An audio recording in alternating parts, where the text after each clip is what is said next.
కథన ప్రియులకు స్వాగతం. కథన వేదిక అందించే తరువాత కథ నెక్లెస్. కథా రచయిత గైడీ మపాసా. గైడీ మపాసా ఫ్రెంచ్ సాహిత్యంలో వాస్తవవాద ధోరణికి పునాది వేసిన వారిలో ప్రతిభావంతుడు. జీవితపు స్వల్ప సంఘటనల్లో కూడా మానవ దౌర్బల్యాలను, సమాజపు భ్రాంతుల్ని బలంగా పలికిస్తాడు. సరళమైన శైలి, గాఢమైన వ్యంగ్యము, ఆలోచన కలిగించే ముగింపులు పాఠకుడిని కట్టిపడవేస్తాయి. నెక్లెస్లో ఊహాలోకాల్లో విహరించే ఒక మధ్యతరగతి మహిళ మనోగతాన్ని గొప్పగా చిత్రీకరించాడు. వెలుగు జిలుగుల కులీన వర్గాల జీవితాన్ని పలవరిస్తూ అనుసరించాలనే బలహీనతలో తన 10 ఏళ్ల జీవితాన్ని మాటిల్డ్ ఎంత అన్యాయంగా కోల్పోయిందో ఈ కథలో చెప్పిన వైనం కంటతడి పెట్టిస్తుంది. ఈ కథ సంక్షిప్తంగా మీకోసం. మాటిల్డ్ లోయిజెల్ ఓ సాధారణ గుమస్తా కూతురు. మంచి అందగత్తె. డబ్బున్నవాడిని పెళ్లి చేసుకోలేకపోయానన్న బాధతో ఉండేది. ఒక మధ్యతరగతి ఉద్యోగిని పెళ్లి చేసుకుంది. ఊహాలోకంలో మాత్రం ధనికురాలే అన్నట్లు బతికేది. ఆమె భర్త సీదా సాదా జీవితాన్ని ప్రేమించేవాడు.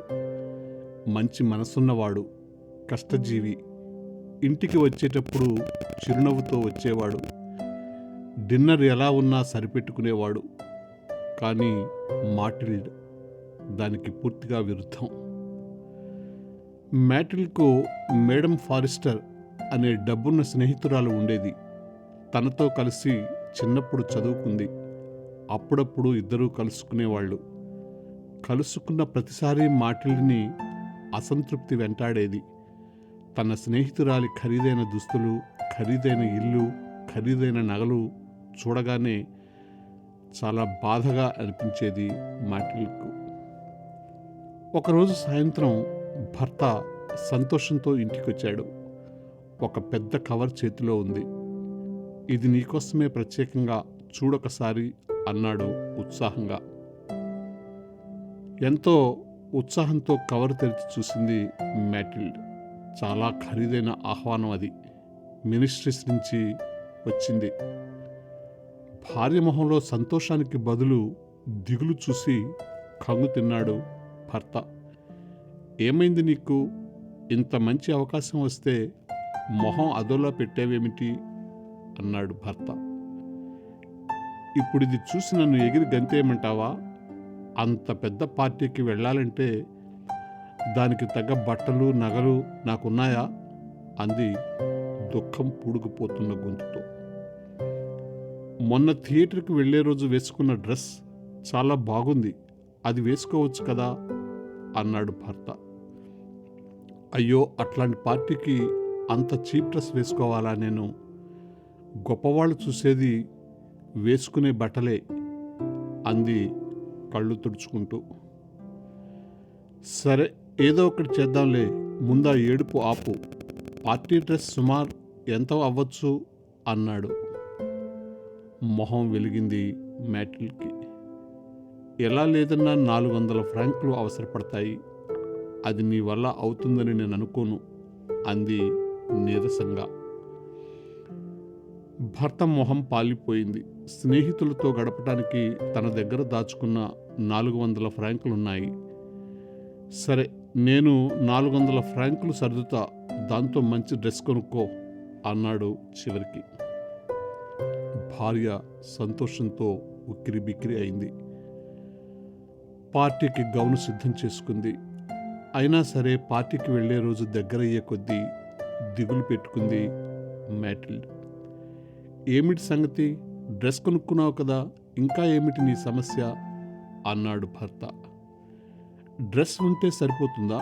ఏదన్నా ఒక నగ లేకుండా పార్టీకి వెళితే చూసేవాళ్ళు ఏమనుకుంటారు అంటూ కొత్త రాగం మొదలుపెట్టింది.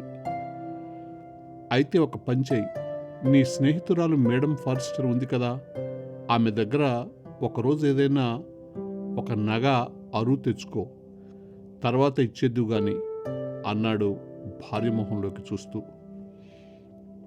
ఈ ఆలోచన బానే ఉందనిపించింది మ్యాటిల్కు. మరునాడే స్నేహితురాల్ని కలిసింది. తన పెద్ద నగల పెట్టెను బయటపెట్టి, ఇందులో నీకు ఏది కావాలంటే అది తీసుకో అందా స్నేహితురాలు. మ్యాటిల్ దృష్టి డైమండ్ నెక్లెస్ మీద పడింది. దీన్ని నాకు అరువివ్వగలవా అన్నది సందేహంగానే. ఓ అలానే అంది స్నేహితురాలు నవ్వుకుంటూ. మ్యాటిల్ నగ తీసుకుని ఇంటికి పరుగు పెట్టింది. తన కల నెరవేరినట్టు భావించింది. ఇంకా విందు రోజు వచ్చింది. మ్యాటిల్ చాలా అందంగా తయారైంది. డ్రెస్లో డైమండ్ నెక్లెస్తో కళకళలాడిపోతూ ఉంది. పార్టీలో అందరి దృష్టి తనపై ఉండటం చూసి సంతోషంతో మనసు పరవళ్ళు తొక్కింది. చాలా గర్వంగా అనిపించింది మ్యాటిల్కు. బాల్రూమ్ పక్కన చిన్న గదిలో మధ్యరాత్రి వరకు వేచి చూస్తూ గడిపాడు భర్త. ఎప్పుడో తెల్లవారుజాము 4 గంటలకు డ్యాన్స్ ముగించి బయటకొచ్చింది మ్యాటిల్డ్.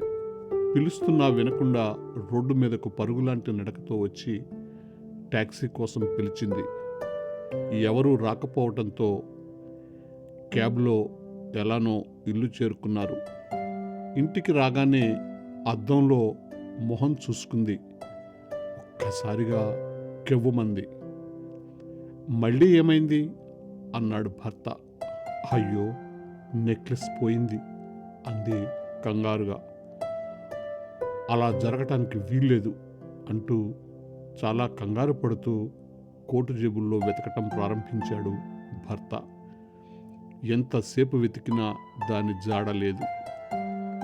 నువ్వు బాల్రూమ్ నుంచి బయటికి వచ్చే ముందు అది నీతోనే ఉందా? ఉంది అంటూ ఏడుపు మొదలుపెట్టింది భార్య. ఇద్దరూ వణికిపోతున్నారు. అది పోతే ఇంకేమైనా ఉందా? జీవితం సర్వనాశనం అయిపోయినట్లే. భర్త పోలీసుల దగ్గరికి వెళ్ళాడు. న్యూస్ పేపర్ల వాళ్ళని కలిశాడు. క్యాబ్ కంపెనీల దగ్గరికి వెళ్ళాడు. లాభం లేకపోయింది. నెక్లెస్ పోయినట్టే. వారం గడిచిపోయింది. ఆశ వదిలేసుకున్నారు.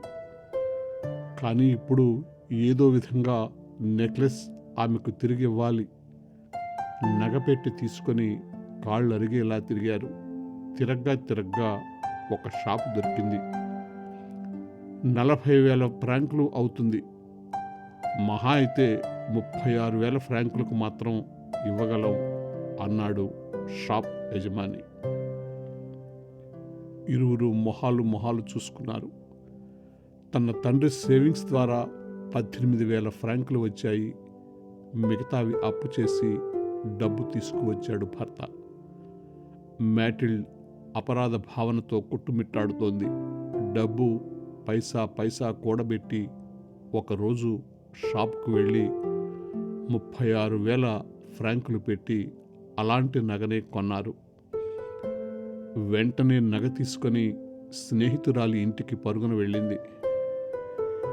ఇన్ని రోజుల తర్వాత తీసుకొచ్చావేమిటి అంది స్నేహితురాలు. ఏమీ మాటలు రాక తలంచుకుంది మ్యాటిల్డ్.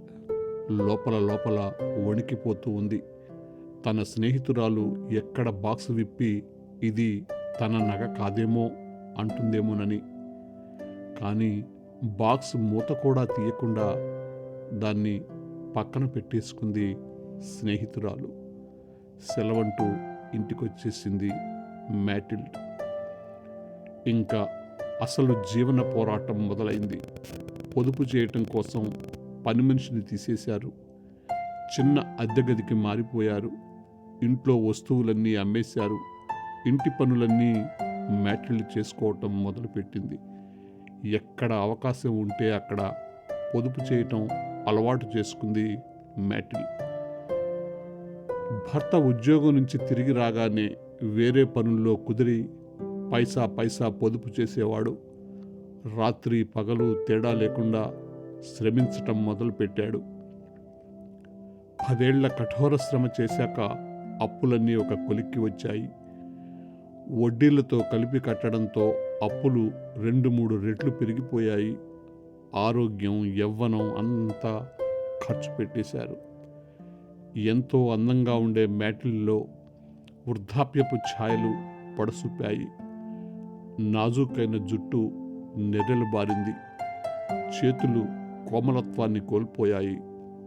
సాధారణ శ్రామికురాలిలాగా రూపు మారిపోయింది. ఒక ఆదివారం రోజు ప్యారిస్ వీధిలో నడిచి వస్తోంది. చాలా అందంగా, ఆరోగ్యంగా, చక్కని డ్రెస్లో మెరిసిపోతూ తన పాత స్నేహితురాలు ఫారెస్టర్ ఎదురైంది మ్యాటిల్డ్కు. మ్యాటిల్డ్ ఆమె వైపు కాసేపు సంభ్రమంతో చూసింది. అంతలోనే సందేహం ఆవరించింది. తనతో మాట్లాడాలా, నిజం చెప్పాలా అని సందిగ్ధంలో పడింది. ఇప్పటికైనా చెప్పాలి అనుకుంది మనసులో. చకచక అటువైపు నడిచి వెళ్ళి, హలో జీనీ అంది చిరునవ్వు పులుముకొని. మేడం ఫారెస్టర్ ఎవరా అన్నట్లు చూసింది మ్యాటిల్డ్ను. మ్యాటిల్డ్ని అసలు గుర్తుపట్టనే లేదు. మేడం సారీ, ఏమనుకోకండి, నేను మిమ్మల్ని గుర్తుపట్టలేదు అంది క్షమాపణ చెబుతూ ఫారెస్టర్. అయ్యో, నేను మ్యాటిల్డ్ లోయిజెల్ని అంది నెమ్మదిగా మ్యాటిల్డ్. ఫారెస్టర్ ఒక్కసారి దిగ్భ్రాంతికి గురైంది. షాక్లో నుంచి తేరుకొని, ఏమైంది నీకు, ఇంత దారుణంగా తయారయ్యావు అంది ఎగాదిగా చూస్తూ. బలవంతంగా నవ్వు పులుముకొని, అవును నేస్తం, నేను చాలా ఘోరమైన కష్టాల్ని ఎదుర్కోవాల్సి వచ్చింది అని తలంచుకుంది. బహుశా పరోక్షంగా నువ్వే కారణమేమో అంది విషాదంగా. నా వల్ల నిర్ఘాంతపోతూ అంది ఫారెస్టర్. నీకు గుర్తుందా, ఆ రోజు పార్టీ కోసం నీ దగ్గర డైమండ్ నెక్లెస్ అరువు తీసుకున్నాను. అవును అంది ఫారెస్టర్. నేనది పోగొట్టుకున్నాను. కానీ నువ్వు నాకు అది తిరిగి ఇచ్చేసావు కదా అంది సాలోచనగా జ్ఞాపకం చేసుకుంటున్నట్లు. నేనది నీకు ఇచ్చేసింది వాస్తవమే, కానీ అది నిజంగా నువ్విచ్చింది కాదు. వేరే తయారు చేయించి ఇవ్వాల్సి వచ్చింది.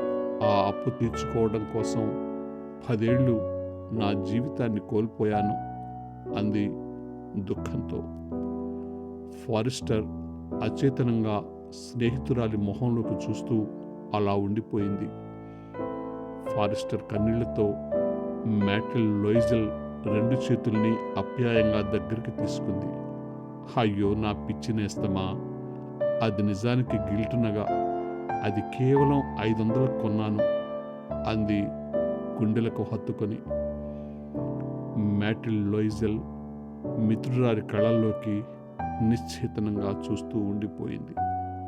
నోట మాట రావటం లేదు. తను కోల్పోయిన 10 ఏళ్ల జీవితం కళ్ళ ముందు గిర్రున తిరిగింది. ఇదండి కథ. ఈ కథ మీకు నచ్చినట్లయితే మీ అభిప్రాయాన్ని తెలియచేయండి. ధన్యవాదాలు.